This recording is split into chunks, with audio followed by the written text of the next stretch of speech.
Ir-rost tal-kontijiet tad-dawl b'25% matul ix-xahar ta' Marzu kien l-aktar element li spikka fost dawk li intervenew il-ħamis filgħaxija waqt il-laqgħa ta' konsultazzjoni gvern li jisma' f'Biżebbuġa.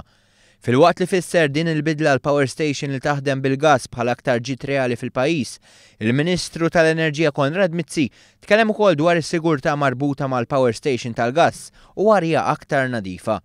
Tant li ċ-ċumnija ta' Dellimara li fiha 150 metru se titneħħa darba l dejjem. Kompla joħroġ biċċar li r-riski marbuta mal-proġett huma minimi b'rapport li ħareġ mill-OHSA jikkonferma l-kredibilità tiegħu.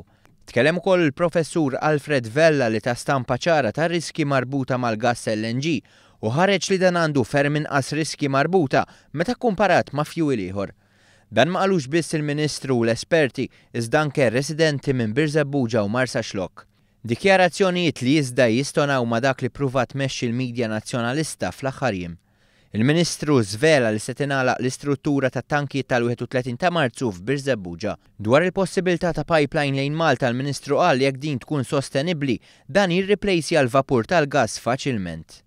Fuq tema differenti il-Ministru ħabbar li fi żmien sena se jiġu indirizzati l-ħaddiema tal-arms u li b'mod immedjat se jkollhom il-pagi tagħhom miżjuda b'mod sostanzjali kif ukoll isiru ħaddiema tal-post u mhux tal-arms. Quddiem dan kollu tkompli toħroġ id-differenza bejn gvern kommess li joħloq soċjetà ġusta b'kuntrast ma' oppożizzjoni li tinsab f'paniku quddiem il-bidliet li saru fl-enerġija li tagħhom se jgawdi l-poplu Malti u Awċi kollu.